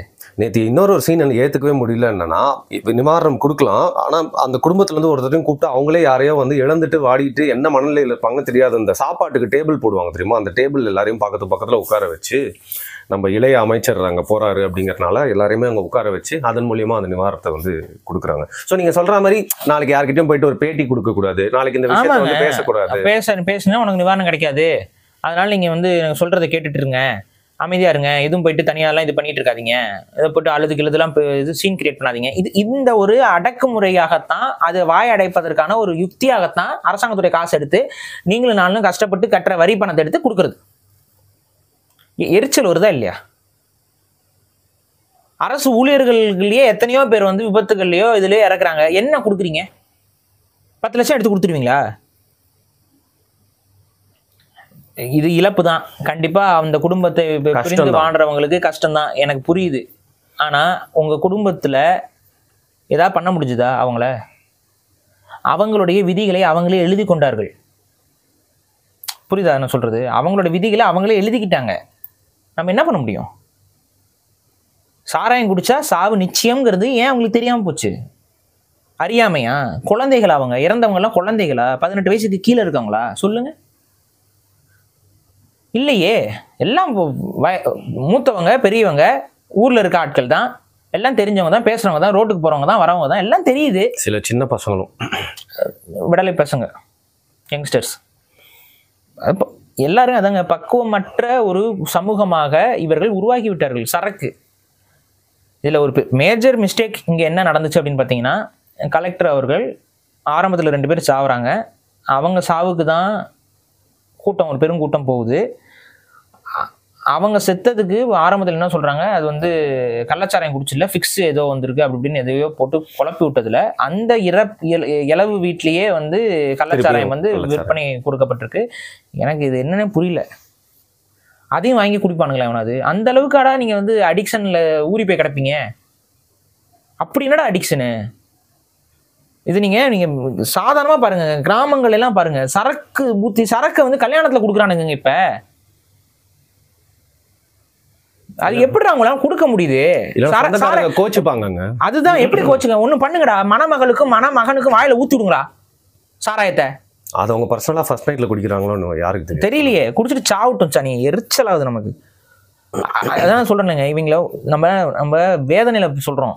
கோவம் ஏன் வருது அப்படின்னா, இது கூட யோசிக்க தெரியாதா? இதுவும் கூட புரிஞ்சுக்க முடியாதா? நம்மளை அழித்து கொண்டிருக்கிறோங்கிற ஒரு அடிப்படை என்ன இவங்களுக்கு இருக்காதா? அதுதான் நம்ம இது எப்படி இவங்களுக்கு புரிய வைக்கிறது? நம்ம அடுத்து போயிட்டாங்க, ஊசி எடுத்து சொருகுறாங்க, ஏதோ மருந்துங்கிறாங்க, அந்த மருந்தை கரைச்சி ஊசியாக மாற்றி சொருகிக்கிறாங்க. அதுக்கப்புறம் வந்துட்டு என்னென்னமோ இந்த பொடி அந்த பொடி, அப்புறம் இது ஒன்று இன்னமும் மூட்டை மூட்டையாக விற்கிறாங்க, அதை எடுத்து வாய்ப்பில் வைக்கிறாங்க. வேலையும் பண்ணிட்டு இருக்கணும், எதுவும் கெட்டுறவும் கூடாது, டைம் வேஸ்ட் ஆகக்கூடாதுன்னு சொல்லிட்டு அந்த மாதிரி ஒன்று ஃபாலோ பண்ணிட்டு இருக்காங்க. அது என்னன்னே புரியல. தலகாணிங்கிறாங்க. அது என்னது? அது என்ன பண்ணுமா? அது ஹன்ஸ்ன்னு ஒன்று இருந்துச்சு ப்ரோ. ஹன்ஸுக்கு அப்புறம் அதை வந்து அந்த ஹன்ஸ்ன்றதை எதுக்கு பிடிச்சி கையில கசக்கி வச்சுட்டு அது வேற ஒரு வேலையா இருக்கு. நாங்களே அந்த தலகாணிக்குள்ள போட்டு. புகையிலையா? புகையிலையோட கைண்டு தாங்க ஹான்ஸ். அது என்னன்னு தெரியல. அதாவது வாயில வச்சுட்டு சுத்திக்கிட்டு இருக்காங்க. வாய் சொல்லுவாங்க அது. இப்போ அதான் வாய் வீங்கி பல பேர் சுத்திக்கிட்டு இருக்காங்க. என்னன்னே புரியல நமக்கு. என்ன போதைக்கு ஏன்டா இவ்வளவு அடிமையாகிறீங்க? அப்படி போதையா இருக்கிறதுல என்னடா உங்களுக்கு வந்து இதா இருக்குது? எந்த நேரமும் நான் வந்து அப்படியே ஒரு மாதிரி இதா சுத்திக்கிட்டு இருப்பேன்னா இது என்ன? நாளைக்கு ஏதாவது ஒரு டக்குன்னு ஒரு அவசரத்துல ஒரு முடிவு எடுக்கணும் பண்ணணும்னா எப்படி உன்னால மூளை வேலை செய்யும்? இல்லைங்க, கான்சென்ட்ரேட் பண்ண வேண்டிய வேலைகள் ஏதாவது வந்தா அதுக்கப்புறம் தான் உங்களுக்கு தெரியும், ஐயோ நம்மளோட எஃபிஷியன்சி திறன் வந்து ரொம்ப குறைஞ்சிருச்சு, இவ்வளவு நாள் இது பண்ணி மிதப்பிலே இருந்திருக்கோம் அப்படிங்கிறது. அதுக்குள்ள அப்புறம் உனக்கு கான்சன்ட்ரேஷனே வந்தாலும் உடம்பெல்லாம் வராது, கை காலெல்லாம் டடன்னு நடுங்கும். அந்த இடத்துக்கு வந்துட்டாங்க. எல்லாத்துலையும் அடிக்ஷன், அளவுக்கு அதிகமான அடிக்ஷன். அப்போ என்னென்ன சொல்கிறேன்னா, இப்போ இதை வந்து அரசாங்கம் தான் இனிமேல் சரி செய்ய முடியும். அரசாங்கம் அந்த அடிக்ஷன் யார் இந்த மக்களுக்கு விதைச்சாங்களோ அவங்ககிட்டயே மாட்டிக்கிட்டு இருக்குது. 40க்கு 40 நீங்கள் ஜெயிக்க வச்சிங்க, நம்ம என்ன பண்ண முடியும்? அப்போ பூரண மதுவிலக்கு கோட்பாட்டை தமிழகம் தனது அரசு கோட்பாடாக கொண்டு வர வேண்டும். ஓகே. அதுக்கப்புறம் ரெகுலேட் பண்ணணும், பயங்கரமாக ரெகுலேட் பண்ணணும். லைசன்ஸ் மூலயமா தான் சரக்கு சாராயங்கள் வாங்குறதுக்கான கட்டாயத்தை ஏற்படுத்தணும். அப்போ என்ன ஆகும்னா, ஒரு இயல்பான மனிதர்களால் டக்குன்னு போயிட்டுலாம் வந்து சாராயம்லாம் வாங்குறதுக்கான வாய்ப்பு இல்லாமல் மாற்றணும். ஆரம்ப காலகட்டத்தில் கொஞ்சம் நாளைக்கு இவங்களுக்கு ஐயோ அம்மானு வந்து பண்ணுவாங்க. கொஞ்சம் அங்கே இந்த சொல்கிற மாதிரி கள்ளச்சாராயம் லொட்டு லொச்சுலாம் அப்படிங்க முளைக்குன்னா காவல்துறை பூப்பறிக்கிற வேலையை விட்டு ஒழுங்கு மரியாதையை யாரெல்லாம் இந்த வேலையெல்லாம் செய்கிறாங்களோ அவங்களெல்லாம் கைது பண்ணுறதுன்னு சொல்லி பண்ணும்பொழுது தானாகவே பயப்படுவாங்க, பயம் வந்துடும். அதனால கள்ளச்சாராயம் குறையும். கள்ளச்சாராயம் குறையும் போது அடிக்ஷனில் இருக்கிறவன் என்ன பண்ணுறதுன்னு தெரியாமல் இருப்பான். நம்ம சைடில் கல்லுக்கடைகளை திறந்து வச்சுருப்பாங்க, கல்லுக்கடையில் போய் தான் குடிக்க வேண்டிய கட்டாயம் வரும். கல்லுக்கடையில் குடிப்பான். கல் குடிக்க என்ன ஆகும்னா கொஞ்சம் ஓகே, அந்த ஒரு போதைக்கு தேவையான போதையும் கிடைக்கும். அட் த சேம் டைம் உடம்பு பெருசாக கெடாத ஒரு ஒரு ப்ரீத்திங் ஸ்பேஸ் நமக்கு கிடைக்கும். இந்த ப்ரீத்திங் ஸ்பேஸில் படிப்படியாக நம்ம வந்து ஆல்கஹாலுடைய நெகட்டிவிட்டியை ஸ்கூல்லேருந்து கொண்டு வந்து சொல்லி புரிய வச்சு, இது ரொம்ப ஆபத்தான ஒரு விஷயம், அதை செய்யாதீங்க, அதை பழகாதீங்க, அது வந்து கேவலமான விஷயம். அதே போல் தமிழ் சினிமா துறையில் இருக்கிற எல்லாரும் ஒரு சபதம் எடுத்துக்கோங்க, சாராய குடிப்பதை காட்சிப்படுத்தக்கூடாது. அதே போல சாராயத்தை குடிப்பது போலையோ இல்லை அதை சார்ந்த கருத்துக்கள் வருவது போல காட்சிப்படுத்துறதா இருந்துச்சுன்னா அதை இழிவு செய்தும் அதை வந்து ஒரு சமூகத்துடைய ஒரு குற்றச்செயலாகவும் தான் அதை நாங்கள் பதிவு பண்ணுவோம்னு ஒரு உறுதிமொழி எடுங்க. இந்த சாராயத்தை இன்னைக்கு வியாபாரப்படுத்துறதுக்கு முக்கிய விளம்பரம் யார் தெரியுமா? யார்? சினிமா. சினிமாவில் வர ஹீரோக்களா? சினிமா ஒட்டுமொத்தமா ஹீரோ மட்டும் இல்லை, எல்லா நீங்க சொல்லுங்க, எந்த ஹீரோ வந்து சாராயம் குடிக்காம இருந்தாரு? ரீசெண்டா வந்து அதான் எல்லாம் ட்ரெண்ட் பண்ணிட்டு இருக்காங்க. எல்லாம் நீங்க வந்து லவ் ஒர்க் அவுட் ஆச்சுன்னா சாராயம், லவ் பிரேக்கப்னா சாராயம், பொண்டாட்டிக்கு சந்தோஷம்னா சாராயம், பொண்டாட்டிக்கு சண்டைனா சாராயம், ஃப்ரெண்ட்ஸ் எல்லாம் ஒன்னா வந்தா சாராயம். இப்ப வந்து பாத்தீங்கன்னா பெண்களும் ஆண்களும் சேர்ந்து குடிக்கிறதையும் வந்து சினிமா தான் காட்டிக்கிட்டு இருக்கு. தொடர்ச்சியா கேட்டா வந்து கீழே மட்டும் போட்டுக்கிறது, கீழே போட்டு அவ்வளோ கஷ்டப்பட்டு நீ வந்து இந்த இதெல்லாம் போட்டு ஆரம்பத்தில் சினிமா தொடங்குறதுக்கு முன்னாடி குடியே கெடுக்கும், மது பழக்கம் வீட்டுக்கு நாட்டுக்கும் கேடு, இதெல்லாத்தையும் சொல்லிட்டு இந்த உட்காந்து மெனக்கெட்டு இந்த காட்டுறதுக்கு காட்டாமே போகலாமே. பாரு, சினிமாவா பாருங்க, அரசியலா பாருங்க. மியர் எக்ஸ்போசர் எஃபெக்ட்னு ஒரு விஷயம் இருக்குங்க. நீங்க எதை பார்த்து கொண்டே இருக்கிறீர்களோ அதை வந்து பழக்கப்படுத்துவீங்க. உங்களை அறியாமலேயே அந்த பழக்கம் என்பது உங்களுக்கு வந்து ஒட்டிக்கும். இன்னைக்கு ஆங்கிலம் அதிகமாக கலந்து தமிழர்கள் அதிகமாக பேசுறதுக்கு முக்கிய காரணமாக இருந்தது என்ன? ஆங்கிலம் கலந்த வார்த்தைகளை அதிகமாக பேசிய ஆங்கர்களுடைய பேச்சை கேட்டு நம்ம மூளையில் அது பதிவாகி போச்சு. அப்போ அதை நம்ம அப்படியே நம்ம பேசும்பொழுது இன்னைக்கு வடிவேல் ஸ்லாங் ஏன் நிறைய பேருக்கு வந்துச்சு? அது திருப்பியும் பார்த்து அப்படியே வந்துருச்சு. மியர் எக்ஸ்போசர் எஃபெக்ட். அந்த மியர் எக்ஸ்போசர் எஃபெக்ட் சாராயத்துக்கும் பொருந்தும், எல்ஜிபிடிக்கும் பொருந்தும், எல்லாத்துக்கும் பொருந்தும். அதனால தொடர்ச்சியாக ஒரு விஷயத்தை நீங்கள் பார்த்துக்கிட்டே இருந்தீங்க அப்படின்னா அது உங்ககிட்ட காட்டிக்கிட்டே இருந்தாங்கன்னா வியாபாரம் பண்ணுறான்னு அர்த்தம்னு வச்சுக்கோங்க. சாராயத்துக்கு விளம்பரம் டைரெக்டாக பண்ண முடியாது, கரெக்டாக? இந்த சாராய கம்பெனி எப்படி விளம்பரம் பண்றான்? சோடா வச்சு விளம்பரம் பண்ணுவான், அந்த கிளாஸ் வச்சு பண்றான். அந்த அறிவு இருக்கவனுக்கு எவனுமே கேட்காத மியூசிக் சிடி வேற. நான் கேட்குறேன், ஒரு பாட்டுக்கு வந்து நான் கொஞ்சம் காசு தரேன், நீங்க சாராயம் குடிக்கிற மாதிரி ஒரு பாட்டுக்கு பண்ணுங்கன்னு சொல்ல மாட்டான் அவன். என் பிராண்டு சாராயத்தை ஊற்றி குடிக்கிற மாதிரி ஒரு பாட்டு வைங்கன்னு சொல்ல மாட்டான் அவன். இன்னைக்கா யோசிச்சிங்களா இதெல்லாம்? அப்படிதான் வந்துச்சு அத்தனை பாட்டும். சாராய கடையோடைய, சாராய கம்பெனிஸோடைய, டிஸ்லரிஸோடைய, அவங்களுடைய ஒரு விளம்பரதாரர்களாக தான் சினிமாக்கள் செயல்பட்டது. அப்போ குடிக்கக்கூடிய பழக்கத்தை பெருக்குவதற்கு இவனுங்க பின்னாடி வேலை பண்ணிக்கிட்டே தான் இருக்கானுங்க இன்னைக்கு வரைக்கும். அதுக்கு தகுந்த மாதிரி காட்சிகள் வைக்கிறது, அது வந்து ஒரு மாதிரி ராயல் ஸ்டேட்டஸாக காட்டுறது, ஒரு பெரிய ஒரு பணக்காரர்கள்லாம் அது வந்து ஒரு லக்ஸுரியாக குடிப்பாங்க, ஒயின் டேஸ்ட் பண்ணுவாங்க, அது இதுன்னு அந்த ஒரு மாதிரி அதை ஒரு பிம்பப்படுத்தி காட்டி எல்லாரையும் அதுக்குள்ளே பழக்க வைக்கிறது. இதை பண்ணிக்கிட்டே இருக்கானுங்க திரும்ப திரும்ப திரும்ப. அதை பார்த்து நம்ம மக்களும் அதை அப்படியே பின்தொடர ஆரம்பிப்பாங்க. அப்புறம் அங்கே சினிமாவில் வந்து ஹீரோயின்ஸ்லாம் குடிக்கிற மாதிரி காமிக்க ஆரம்பிச்சாங்க. நமக்கு ஃபர்ஸ்ட் பார்த்தீங்கன்னா ஒரு மாதிரி ஆடாக இருக்கும். ஆனால் அதை தொடர்ச்சியாக காட்டி காட்டி காட்டி என்ன பண்ணுறான், நம்ம பெண்களும் இன்னைக்கு குடிக்க ஆரம்பிச்சிட்டாங்க. ஆண்கள் குடிக்கிறான், ரோட்டில் விழுந்து கிடக்கிறான் ஒன்று. பெண்கள் குடித்து விட்டு ரோட்டில் விழுந்து கிடந்தா என்னன்னு கொஞ்சம் யோசிங்க. சொல்லிட்டேன், சொல்கிறத சொல்லிட்டுவோம். இதுக்கு மேலேயும் நான் குடிப்பேன் அப்படின்னா தாராளமாக குடிங்கள், சாவுங்கள், 10 லட்சம் உங்களுக்கு கிடைக்கும். ஓகே, ஆக்டர்ஸ் வந்து பார்த்தீங்கன்னா என்னதான் தவறு பண்ணாலும் இன்னைக்கு எனக்கு என்ன விஜய் தானே இல்லைங்க, ஜென்ரலாக நான் பொதுவாக சொல்லுவேன், விஜய் தானேங்க வந்தது. விஜய் வந்தார், இன்னொரு ஆக்டர் வந்து ஒரு மார்க்கெட் இழந்த ஆக்டர், அவர் பேர் உதயநிதி ஸ்டாலின். அவர் மார்க்கெட் இல்லாத இருக்க ஒரு ஆக்டர். இவங்க 2 பேரும் தான் வந்தாங்க. சூர்யா அவர் ஏதோ மிக்சர் சாப்பிட்டுட்டு இருக்காராம். அவருக்கு ஏதோ அவங்க வீட்டில் வந்து கொஞ்சம் இந்த முந்திரி மிக்சர் சொல்லுவாங்கல்ல, அந்த முந்திரி பருப்புலாம் கொஞ்சம் தூக்கலாக போட்டு, இல்லைங்க கங்கோ படத்தில் நிறைய கிராஃபிக்ஸ்லாம் இருக்கும். ஸோ அந்த கான்சன்ட்ரேஷன் பண்ணிட்டு அதில் முந்திரி மிக்சர் சாப்பிட்றாரு. சரி ஓகே, அவர் மிக்சர் சாப்பிட்டுட்டு இருக்கட்டும். விஜய் அவர்கள் வராரு. எனக்கு என்னன்னா, விஜய் அவர்கள் என்ட்ரி வரும்போது, நான் ரெடிடா வர்றவா அண்ணே, ரெடிடா வர்றவா, இறங்கி வர்றவா, அப்புறம் அந்த விரலுக்குள்ள தீப்பந்தம், நான் எந்தட்டா, அதுக்கப்புறம் என்னது 10வது பாட்டில் நான் குடிக்க, அண்டாவை கொண்டா சியர்ஸ் அடிக்க, இந்த மாதிரி பாட்டு அப்படி போட்டு அப்படி வரும்போது ஒரு 2 பாட்டில் அப்படி அண்ணன் வாயில வச்சு குடிச்சுக்கிட்டே இருந்தாருன்னா விஜயோட என்ட்ரி மாசா இருக்கும்ல. அதை விட்டுட்டு நம்ம முறைச்சிட்டே வரீங்க. எதுக்கு முறைச்சிட்டே வரீங்க? உங்களை பார்த்து அவங்க கத்துக்கிட்டு தானே குடிச்சு பணமா கிடக்குறான். முறைச்சிட்டு இல்லைங்க, கவலையா வந்திருக்காரு. கவலையா வர்றாரா? இப்ப புரியுதா ஏன் அன்னைக்கெல்லாம் தலைவாட அடிச்சுட்டோம்னு? விஜய் வச்சுட்டா மட்டும் பிரச்சனை, விஜய் வச்சுட்டா மட்டும் பிரச்சனை, விஜய் இல்லை விஜயும் வைக்கிறதால பிரச்சனைன்னு தான் நாங்கள் சொல்றோம். அது முதல்ல புரிஞ்சுக்கோங்க. நீங்க வந்து வரீங்க, அண்டாவை கொண்டு வா சேர்ஸ் அடிக்க, அதான் அண்டா தான் இருக்கு, ஜப்தி பண்ணி வச்சிருக்காங்க காவல்துறையில, கள்ளச்சாராய அண்டா, போய் நீங்க போய் சேர்ஸ் அடிங்க. அதாங்க சொல்றேன், கொஞ்ச நாச்சும் பொறுப்பா நடந்துக்கோங்க, பொறுப்பா நடந்துக்கோங்க.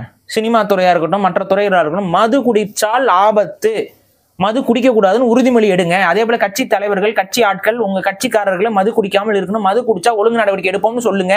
இந்த கட்சியில இருந்து எல்லாருமே போயிடுவாங்க ப்ரோ. போட்டுங்க, போகட்டும். குடிக்காரன் வச்சு நீ கட்சி நடத்தப்படியா? வேற ஆப்ஷன் இல்லைங்க. இந்த மக்களை நீ பாதுகாக்கணும் முடிவு எடுத்துட்டு அப்படின்னா ஒழுக்கமா இருக்கு. நான் சொல்றேன், ஊருக்கு 10 பேர் மட்டும் ஒழுக்கமா இருக்காங்க, அந்த 10 பேர் தான் நமக்கு தேவை. அப்ப அந்த ஊர்ல இருக்கிற ஒழுக்கமான ஒரு 10 பேர் இருக்காங்க பாருங்க, அந்த 10 பேர் போதுங்க நாட்டை திருத்தருக்கு. ஒவ்வொரு ஊர்ல ஒரு 10 பேர் இருந்தா போதும். நான் என்ன சொல்றேன், அப்படிப்பட்ட இளைஞர்கள் தான் நமக்குலாம் தேவை. அந்த இளைஞர்களை வச்சு தான் நீங்க நாட்டை நம்ம நல்வழிப்படுத்த முடியும். மது குடிக்கக்கூடாதுன்னா குடிக்கக்கூடாது, தலைவன்ல இருந்து தொண்டன் வரைக்கும் குடிக்கக்கூடாதுங்கிற கொள்கை. நீ பூரண மது விலக்குன்னு பேசிட்டு இருக்கேன்னா நீ அங்க அதை உன் கட்சியில நடைமுறைப்படுத்தணும். எல்லாருக்குமே அது பொதுவாக தான் நான் சொல்றேன். 2வது, எந்த மனிதனுமே சுயத்தை இழந்தான் அப்படின்னா அவன் வந்து சரியா செயல்பட மாட்டான். தமிழர்கள் வந்து அந்த காலத்துல அசுரர்கள்னு சொல்லுவாங்க. அதுக்கு ஆக்சுவலா மீனிங் நிறைய பேருக்கு தெரியுது. அசுரன்னா அரக்கர்கள் அப்படி இப்படின்னு தப்பா நினைச்சுக்காங்க. அசுரன் அப்படின்னா, சூரன் அப்படின்னா மதுபானம் குடிப்பவன் அர்த்தம். சூரபானம்லாம் சொல்லுவாங்கல்ல, அது சூரன் அப்படின்னா சூராபானம்பாங்க. அந்த சூரன் அப்படிங்கிறது மதுபானம் குடிப்பவன் அர்த்தம். போட்டீங்க அப்படின்னா மது குடிக்காதவன்னு பொருள். அசூரன் என்றால் அந்த சூரபானம் குடிக்காதவன் அப்படிங்கிற பொருள். அப்ப தமிழர்களை அசுரன்னு சொன்னதுக்கான பொருள் புரியுதா? அப்படின்னு யார் நம்மள சொல்லியிருக்கா அந்த வார்த்தை? அந்த காலத்துல வெளியில இருந்து வந்த சிலர் வந்து நம்மள அசுரர்கள் அப்படின்னு சொல்லியிருக்காங்க. ஏன்னா நம்ம சரக்கு சாப்பிட மாட்டோம். ஏன் நம்ம சாப்பிட மாட்டோம்னா ஒண்ணுமே இல்லை, சிம்பிளா. நீங்க வந்து கலரி மாஸ்டர்கள் யாராவது வந்து சரக்கு அடிச்சுட்டு இருக்கீங்க பார்த்துருப்பீங்களா? அதே போல வந்துட்டு நீங்க சிலம்ப மாஸ்டர்கள் யாராவது சரக்கு அடிங்க தம்பி, நல்லா சிலம்பம் சுத்தலாம். நீங்க சரக்கு அடிச்சீங்கன்னா நீங்க சிலம்பம் கத்துக்காமலே சிலம்பமாவே சுத்தலாம். ஆனா வந்து நல்ல சிலம்பம் சுத்த முடியாது. அந்த அந்த இந்த படத்துல சுத்தி இருந்து மண்டையில நவுங்கு நடிப்பாங்களா, அந்த மாதிரி மஜாக்னு அடிச்சுட்டு போயிடுவாங்க. பொறுமையான்ருவீங்க. அதனால இந்த மாதிரியான மார்ஷியல் ஆர்ட்ஸ் இது எல்லாத்தையும் நம்ம கத்துக்கிட்டு தான் போருக்கு போவோம். வாழ்விச்சு நீங்கள் ஓப்பனா சொன்னோம்னா வந்து நம்ம ஊர் இந்தியர்களுடைய வாள் சண்டையை வந்து இன்னும் சினிமாலாம் ஒன்றும் தெளிவாக பதிவு பண்ணலை. எம்ஜிஆர்லாம் எம்ஜிஆர் நல்லா பண்ணுவாரு, பட் அந்த காலகட்டத்தை கேமராஸ் வந்து நல்லா கேப்சர் பண்ணல. ஆனா அதெல்லாம் வந்து பாத்தீங்கன்னா அவ்வளவு சாதாரண கலைகளே கிடையாது. அது சுருள் கத்தி வீசுறது இதெல்லாம் வந்து பாத்தீங்கன்னா சாதாரண கலைகளே கிடையாது. அங்கெல்லாம் குடிபோதையில எல்லாம் நீங்க வந்து வச்சீங்கன்னா நீ உங்க தலைவே அது வெட்டிட்டு போயிடும், உங்க கழுத்தையே அறுத்துடும். அந்த வீச்சு அதுவே தாங்காது. அந்த இதெல்லாம் கரெக்டா இது பண்ற. அப்ப அந்த அந்த வில்லாளிகளுக்கு இப்படி எல்லாம் சரக்கு பட்டச்சாரத்தெல்லாம் போட்டு பிடிச்சானா பாகுபலி 3 அம்பு விடுற மாதிரிலாம் விட முடியாது. சொந்த நாட்டுக்கே திரும்பி போயிடும். அந்த கரடியே காரி துப்புற அம்பு தான் விட முடியும். கரடி அப்படின்னு தட்டி விடும்ல, அந்த மாதிரி தான் துப்பிட்டு போற மாதிரி போயிடும். அப்ப அந்த காலத்துல இருந்தே நம்ம வந்து இந்த மது அருந்துதல் கூடாதுங்கிற ஒரு பழக்கத்துல இருந்தோம். அந்த மது பழக்கம் என்பது நம்ம கிட்ட ரொம்ப ரொம்ப கம்மி. கல்லு மட்டும்தான் நம்ம இருந்து. கல்லு வந்து ஒரு மதுவாகவே பார்க்கப்படலை, ஏன்னா அது ஒரு உணவு உடைய ஒரு அங்கமாகவே பார்க்கப்படுது. அப்ப இப்படிதான் இருந்தோம் நம்ம. இன்னைக்கு வந்து அதுக்கு நடுவில் வந்து இந்த பட்டச்சாராயம் அது இதெல்லாம் வந்து இப்போ அதிகரித்து இன்னைக்கு வந்து இந்த நிலைமைக்கு வந்து நிற்கிறோம். டாஸ்மார்க் வந்ததுக்கப்புறம் தமிழர்கள் ரொம்ப கழுதை தெரிஞ்சு கட்டரும்பான கதைன்னு சொல்லுவாங்கல்ல, அந்த மாதிரி ஒன்றும் இல்லாமல் போயிட்டோம். நமக்கு அதெல்லாம் எந்த கிராமத்துக்கு போனாலுங்க எனக்கெல்லாம் வந்து வருத்தமாக தான் இருக்குது. ஒரு 20 வருஷத்துக்கு முன்னாடி நான்லாம் சின்ன பையனாக இருக்கும்போது ஒரு கிராமத்துக்குள்ளெல்லாம் போவேன். எங்கள் ஊருக்கே நான் எல்லாம் போகும்போதெல்லாம் அப்படி இருக்காது. எல்லாரும் ஊரில் இருப்பாங்க, எல்லாம் உட்காந்துட்டு இருப்பாங்க, எல்லாம் வேலைக்கு போயிட்டு வந்துட்டு இருப்பாங்க, எல்லாம் வெளியில் வந்து உட்காந்து பேசிக்கிட்டு இருப்பாங்க, அந்த டீ கடையில் உட்காந்து எல்லாம் பேசிக்கிட்டு இருப்பாங்க. இன்னைக்கு ஊரில் பாதி ஊர் எங்கே இருக்குன்னு பார்த்தா சரக்கு, அங்கதான் மனம் விட்டு டாஸ்மார்க் எங்கே பேசுகிறாங்க, எதோ வளரிட்டு இருக்காங்க பீட்ரு அப்படின்ட்டு கத்திக்கிட்டு இருக்காங்க. கிழட்டு பயல்கள்லாம் வந்து கிறுக்கணுங்க மாதிரி பண்ணிட்டு இருக்காங்க. எனக்கு எரிச்சல, ஏன்டா நீங்க உனக்கு வயசுக்கு ஏற்ற மாதிரி நடந்துக்கிறீங்க நீங்க. அப்புறம் அந்த அசிங்கமே இல்லாம நான் யாசகம் கேட்கறவங்களை கூட அப்படின்னு சொல்ல மாட்டோம். அந்த வைன் ஷாப்புக்கு வெளில நின்று 5 ரூபா 10 ரூபான்னு சொல்லிட்டு போறோம் வரவங்க எல்லாம் கேட்டுட்டு இருப்பாங்க. ஓசி குடி வாங்குறேன், அது வந்து அடுத்தவங்கிட்ட காசு வாங்கிட்டு போய் ஓசியில குடிக்கிறவன், அடுத்தவனோட பாட்டில் எடுத்து திருடி குடிக்கிறவன், திருட்டு குடி, ஓசி குடி, இதெல்லாம் எவ்வளவு கேவலங்கிட்டு போயிடாம பாருங்க. அதான் மண்டையில மலிங்கிடுதுங்க, மூளை மலிங்கிடுது. மூளை மலங்குன்னா விஷங்க, அது குடிச்சிட்டு அப்புறம் விஷம்னு அந்த ஒரு இதில் அந்த இதெல்லாம் பண்ணுவாங்கல்ல, அது மாதிரி பட்டச்சாரம் விஷம் மெத்தனால் இருக்க தான் செய்யும். ரிஸ்க் எடுத்து குடிக்கிறான் பாருங்க. உயிரே போனாலும் பரவாயில்ல, கண்ணே போனாலும் பரவாயில்ல, குடும்பமே போனாலும் பரவாயில்லன்னு குடிக்கிறான். நம்ம அரசாங்கம் அவங்களுக்கு ஊக்குவிக்கும். சரிப்பா, ஐயோ செத்துட்டியா, இந்த 10 லட்சம். அப்போ என்ன ஆகும், அடுத்த முறை பார்க்குறவன் அது எப்படி நம்ம குடிச்சதாலும் 10 லட்சம் கிடைக்கும், உங்களுக்கு பரவாயில்ல குடிப்போம், நம்ம குடும்பத்துக்கு 10 லட்ச ரூபா கிடைக்கும்ல அப்படின்னு நினச்சி குடிப்பான குடிக்க மாட்டாங்க. எனக்கு தெரிஞ்சு அடுத்த வருஷம் இது நடந்துச்சுன்னு வச்சுக்கோங்க, நடக்கக்கூடாது. ஒருவேளை அடுத்த வருஷம் நடந்துச்சுன்னா 20 லட்சமா மாறதுக்கு வாய்ப்பு இருக்கு ப்ரோ. அதெல்லாம் மாறாதுங்க. இல்லைங்க, தேர்தல் வந்துருச்சுன்றனால பண்ணாலும் பண்ணுவாங்க. நான் என்ன சொல்கிறேன், இந்த நிவாரணம் கொடுக்கறது இவங்களுக்கு கொடுங்க. அப்படி கொடுக்கறதாக இருந்தால் எல்லாருக்கும் கொடுங்க. தமிழ்நாட்டில் யாரெல்லாம் வந்து விபத்தில் சாராங்களோ, யாரெல்லாம் வந்துட்டு ப்ரைவேட் கம்பெனிஸ்ல எத்தனையோ பேர் சாவுறாங்க, எத்தனையோ ஃபேக்ட்ரிஸில் சாவுறாங்க, எத்தனையோ ஃபேக்ட்ரிஸில் ஆக்சிடென்ட்ல கை காலெல்லாம் போகிறவங்க இருக்காங்க, நிறைய நடந்துட்டு தான் இருக்குது. அன்றாட செய்திகளை நீங்கள் பார்க்க முடியுதா இல்லையா? திடீர்னு ஆக்சிடென்ட் ஆகுது, திடீர்னு இதாகுதுன்ட்டு. இப்போ இவங்களுக்குலாம் நீங்கள் கொடுத்துட்ருக்கீங்களா? இவங்களாம் காசு கட்டிட்டு நம்மளுடைய சட்ட திட்டங்கள் எல்லாத்தையும் ஒழுங்காக ஃபாலோ பண்ணிட்டு அந்த அப்படியில் வாழ்கிறவங்க. அவங்களுக்கு ஒரு பிரச்சனை நடக்கும்போதோ ஒரு இறப்பு நடக்கும்போதோ நீங்கள் யாரும் கண்டுக்கிறது இல்லை. ஆனால் கள்ளச்சாராயம் அது குடிக்கக்கூடாது, சட்டத்தால் தடை செய்யப்பட்டது. சாராயமே குடிக்கக்கூடாது. ஃபர்ஸ்ட்டு எல்லாத்தையும் மீறி ஒருத்தன் சமூகத்துக்கு விரோதி போல் ஒருத்தன் வந்து வாழ்ந்து அவனை வந்து தியாகி போல் அவனுக்கு வந்து நஷ்டீடு கொடுக்குறது. என்ன நஷ்டீடு கொடுக்குறீங்க கேட்டால் அவங்க குடும்பத்தை பாதுகாக்கிறதுக்கு கொடுக்குறேன். அவனுக்கே அதை பற்றி கவலை இல்லையா? உங்களுக்கு என்ன கவலை? உங்களுக்கு என்ன கவலை? அது என்ன கவலை நான் சொல்லவா? யாரும் நம்மளை நோண்டக்கூடாது. அந்த தரப்புல இருந்து வந்து அவங்க பிள்ளையோ மகனோ வந்துட்டு நாளைக்கு வந்து எங்கள் அப்பா மதுவால் செத்துட்டாரு அப்படின்னு சொல்லி அவன் வந்து பேசக்கூடாது. அதான் 10 லட்சம் வாங்கினீங்களடா படா அப்படின்னு சொல்கிறதுக்காக கொடுக்குறீங்க. இதுதான் உண்மை, இதுதான் உண்மை. இதுதான் மக்கள் புரிஞ்சுக்கணும். ஓட்டுக்கு காசு வாங்கினாலடா அப்புறம் என்ன கேள்விங்கிற மாதிரி அதேதான் ஸ்டேட்மெண்ட். இது அந்த ஒரு பையனை போட்டு அரைகிறாங்கல்ல, கவுன்சிலர்லாம் வந்து அடிக்கிறது, உதைக்கிறது, ரவுடித்தனம் பண்ணிட்டு அலையிறது, அதில் எங்கேருந்து வருது? இந்த காசு கொடுக்குறனால தானே வருது. இந்த ரவுடித்தனத்தையும் இந்த அடிக்கிறது உதைக்கிறது நீங்கள் எலெக்ஷன் அப்போ பண்ணு, காலில் விழுகிறான் பிச்சைக்காரப்பானுக்கு கால் விழுவாங்க. அம்மா தாயே, அம்மா ஓட்டு போட்டிங்கன்னா என் பிள்ளை குட்டிலாம் நல்லா இருக்குமா? இப்போ பிச்சை எடுக்கிற, அதுக்கப்புறம் அப்படியே திமிரு வந்துடும். அது பெண் வேட்பாளர், அவரோட ஹஸ்பண்ட் வந்து திமிரில் சுற்றிக்கிட்டு இருப்பாரு. அதெல்லாம் பார்க்கும்போதே நமக்கு கோவம் வருது. அந்த பையன் என்ன சொல்ற, ரோடு ஒழுங்கா இல்லை, இது பண்ணிட்டு இருக்காங்க, வந்து பிரச்சனை ஆகிட்டு இருக்கு அப்படின்னா அதை வந்து என்ன ஏதுன்னு ஒருத்தன் வந்து விசாரிக்கணுமா? நீ என்ன பெரிய இவனா, நீ என்ன? இப்போ அவங்ககிட்டயும் ஒரு ஓட்டு இருக்குன்னு போய் பிச்சை எடுப்பில்ல, நாளைக்கு பிச்சை கொடுங்க, ஒரு ஓட்டு போட்டு பிச்சை போடுங்கன்ட்டு.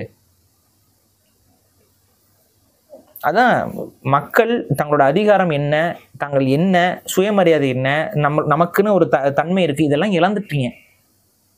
யாசகம் பெறுறதோ இல்லை வந்து ஒரு பிச்சை வாங்குறதோ இல்லை வந்து நம்மளுடைய திருக்குறளை தயவு செஞ்சு கொஞ்சம் படிங்க. சும்மா மனப்பாடம் பண்ணி ஒப்பிக்காதீங்க. நிறைய பேர் நானும் பார்க்குறேன், திருக்குறளை வந்து எல்லா குறளையும் நான் ஒப்பிப்பேங்க. திருக்குறள் நான் தலைகளாக ஒப்பிப்பேங்க, நடுவுலேருந்து ஒப்பிப்பேங்க, புரட்டி போட்டு ஒப்பிப்பேங்க. நடுவில் நீங்கள் எந்த நம்பரை சொன்னீங்கனாலும் குறளை நான் ஒப்பிச்சிருவேங்க. ஒப்பிக்கிறது பிரச்சனை இல்லைங்க. அதன்படி கொஞ்ச நாச்சும் வாழ கற்றுக்கோங்க. திருக்குறளில் சொல்கிற விஷயங்கள் பாருங்கள். மது குடிப்பு கல்லுண்ணாமை அதிகாரத்தை படிங்க. அவர் கல்லுக்கே அதெல்லாம் சொல்கிறாரு. என்ன சொல்கிறாருன்னு படிங்க. கிட்னி போயிடும், லிவர் போயிடும் அவர் சொல்லலை. சமூகத்தால் மதிக்க மாட்டேன்னு தான் சொல்கிறாரு. யாருமே சபையில் உன்னை மதிக்க மாட்டாங்க, அறிவர்கள் வந்து உன்னை ஏற்றுக்க மாட்டாங்க. ஏற்றுக்குவீங்களா நீங்கள்?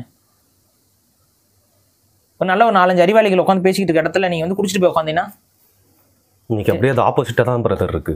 இல்லைங்க, அப்படிலாம் இல்லை. நீங்கள் சொல்கிறது வந்து நீங்கள்லாம் முட்டாளாயிட்டு முட்டாள்கள் அறிவாளிகள் நீங்கள் நம்பிட்டு பார்த்துட்டு இருக்கீங்க. அவங்க என்ன அறிவாளித்தனமாக பேசிகிட்டு இருப்பாங்கன்னு நினைக்கிறீங்க? அவங்க சாராயத்தை பற்றி தான் பேசிகிட்டு இருப்பாங்க, இல்லை கெட்ட வார்த்தையை போட்டு அந்த கெட்ட வார்த்தையை வந்து ட்ரெண்ட் பண்ணிட்டு இருப்பாங்க. அவங்கெல்லாம் உட்காந்து பார்த்துக்கிட்டு இருந்தால் நம்ம என்ன பண்ண முடியும்?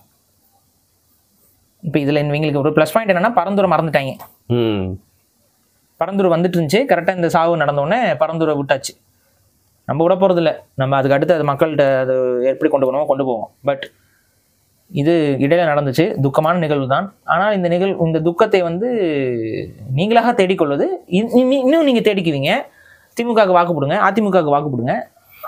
அதுக்கப்புறம் அவங்க உங்களுக்கு 10 லட்ச ரூபா கொடுப்பாங்க, ஜாலியாக சந்தோஷமாக வாழுங்க. சரி, விக்கிரவாண்டி இடைத்தேர்தல் வருது. மக்கள் ஏதாவது அவங்களோட மனசுல மாற்றம் ஏற்பட போதா அப்படிங்கிறத பொறுத்திருந்து பார்க்கலாம். மிக்க நன்றி. இந்த சமூக பிரச்சனையை பத்தி உங்களோட கருத்துக்களை ரொம்ப என்னுடைய நிலைப்பாடு பூரண மதுவிலக்கு. ஓகே, அதுதான் தமிழ்நாட்டை பாதுகாக்கும். தமிழ்நாட்டை மட்டும் இல்லை, உலக மக்களையே அதுதான் பாதுகாக்கும். பூரண மதுவிலக்கு கொள்கையை அரசாங்கம் வச்சிருக்கணும். இது இல்லை அப்படிங்கிற பட்சத்தில் நமக்கு பின்விளைவுகள் பிரச்சனையாகத்தான் இருக்கும். நாளைக்கு ஜெயிச்சு வரப்போற எந்த கட்சியா இருந்தாலும் இந்த நிலைப்பாடுல தான் இருக்கணும் அப்படிங்கிறீங்க. ஆமா, சரி, நன்றி பாரு. நன்றி.